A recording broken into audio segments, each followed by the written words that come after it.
নমস্কার বন্ধুরা, মিনি ছোট রান্নাঘরে সকলকে জানাই স্বাগত। আজ আবারও চলে এসেছি একটা মিষ্টি স্বাদের মিষ্টি বানাবার জন্য। তো তার জন্য নিয়েছি এই যে একটা বড় সাইজের নারকেলটাকে আমি ফাটিয়ে কুড়িয়ে নেব। কিভাবে আমি নারকেলের মিষ্টিটা বানাই আপনারা প্রথম থেকে শেষ পর্যন্ত দেখবেন।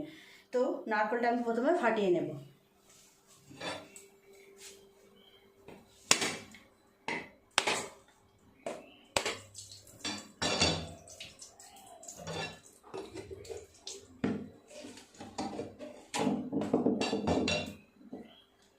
নারকেলটা ফাটানো হয়ে গেল, এটাকে আমি সুন্দর করে কুড়িয়ে নেব। তার আগে আমি একটু দুধ গ্যাসে বসিয়ে দেবো জাল দিতে। এই যে 1 প্যাকেট দুধ নিয়েছি, এই দুধটাকে গ্যাসে বসিয়ে দেবো জাল দেওয়ার জন্য। দুধটা কমে কমে যখন এর হাফ হয়ে যাবে তখন নামিয়ে নেব। গ্যাসটা জেলে দিয়ে আমি নারকেলটাকে কুড়াতে যাব।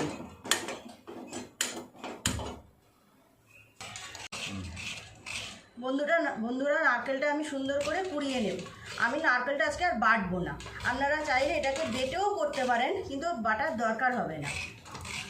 এইভাবে মিহি করে পুরো নারকেলটাকে কুড়িয়ে নিচ্ছি।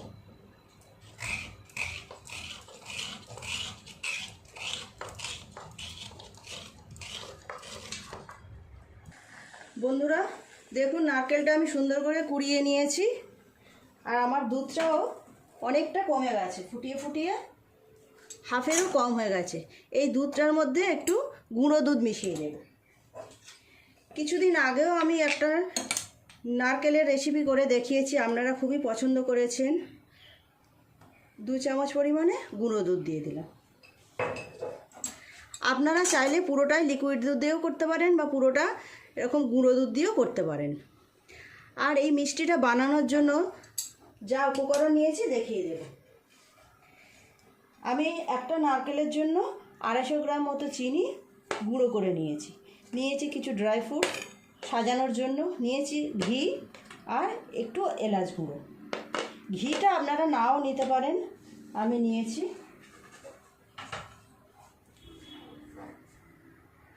দুধটা ভালো করে মিশিয়ে নেব। দুধটা এবার নামিয়ে নেব আমি, নিয়ে কড়াইটা চাপিয়ে দেব।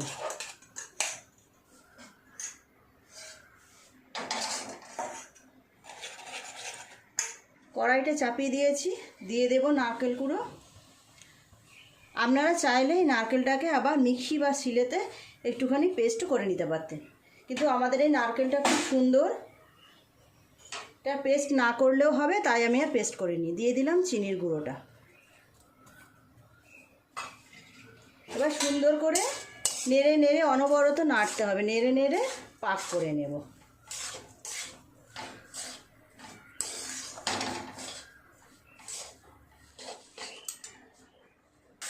দেখুন বন্ধুরা, চিনিটাও গুলে গেছে। এইভাবে চিনি আর নারকেলে সুন্দরভাবে নেড়ে নেড়ে কিছুক্ষণ পাক করব, তারপরে দুধটা দিয়ে দেব। আমি তো চিনিটা গুঁড়ো করে নিলাম, আপনারা চাইলে এমনি চিনিও দিতে পারেন।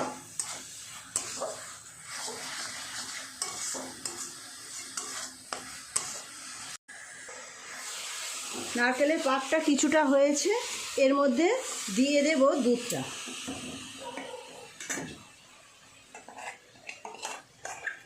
দুধটা প্রায় ক্ষীর মতো হয়ে গেছে, তো সবটা দিয়ে দেব।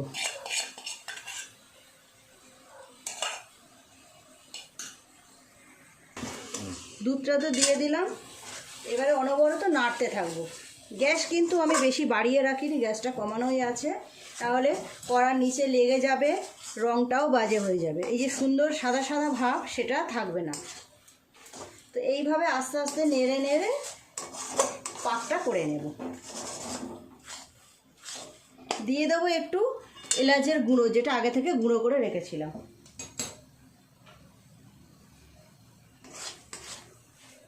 সুন্দর সেন্ট আসার জন্য দেওয়া। এইভাবে অনবরত নাড়তে হবে। বন্ধুরা, পাকটা আমার প্রায় হয়ে এসেছে। এই সময় আমি একটু থালার ওপরে একটু ঘি দিয়ে দেব।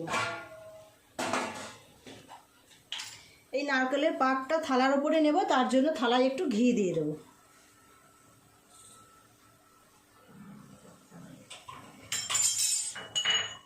দেখুন বন্ধুরা, আপনাদেরকে বললাম আমি নারকেলের মিষ্টি বানাবো, কি কি দিয়ে বানাবো, কি করে বানাবো সবটাই বললাম, কিন্তু মিষ্টিটার নামটাই বলা হয়নি।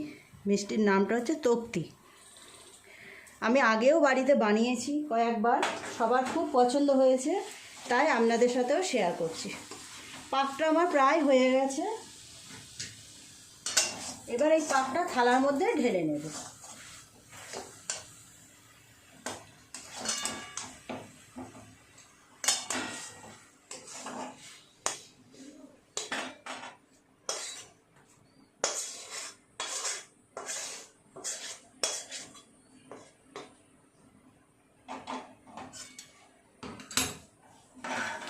এবার থালার মধ্যে এইভাবে সুন্দর করে ছড়িয়ে দিয়ে একটু চেপে চেপে দেব, যাতে সুন্দর শেপটা আসে।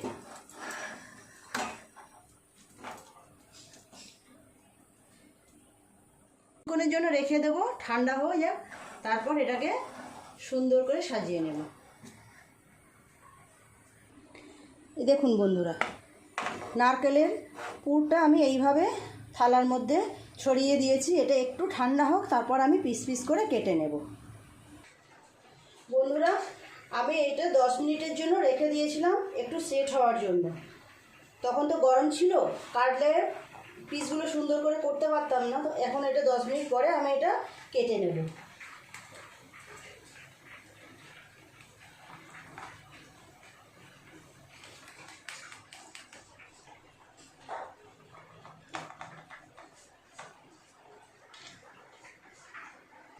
আমি এই রকম চৌকো চৌকো করে পিসগুলো করলাম। আপনারা চাইলে এরকমভাবে পটপির আকারেও কাটতে পারেন। দেখতে সুন্দর লাগার জন্য আমি ওপর থেকে কিছু ড্রাই ফ্রুটস দিয়ে দেবো। কাটা আমার প্রায় হয়ে গেছে। আপনারাও বাড়িতে এভাবে বানাবেন বন্ধুরা, তো দেখতেও যেমন সুন্দর হবে, খেতেও তেমনও সুন্দর হবে। আমি একটা নারকেলের জন্য 250 গ্রাম চিনি নিয়েছিলাম। আপনারা যে পরিমাণ নারকেলের করবেন সেই পরিমাণে চিনিটা নেবেন। যদি 2টো নারকেল নেন তাহলে 500 গ্রাম মতো চিনি লাগবে। এবার এগুলোকে সুন্দর করে আমি ডেকোরেট করে নেব।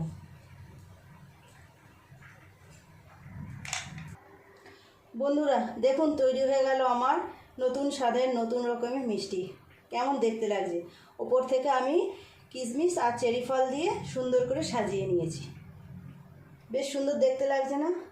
আপনারাও এভাবে বাড়িতে বানাবেন, যাকে খাওয়াবেন সেও খুব খুশি হবে। প্লিজ বন্ধুরা, আমার রেসিপিটা কেমন লাগলো কমেন্ট করে জানাবেন। যদি ভালো লেগে থাকে একটা লাইক করে দেবেন। আবার নতুন কোনো ভিডিওর সাথে নতুনভাবে দেখা হবে। সবাই খুব ভালো থাকবেন। নমস্কার।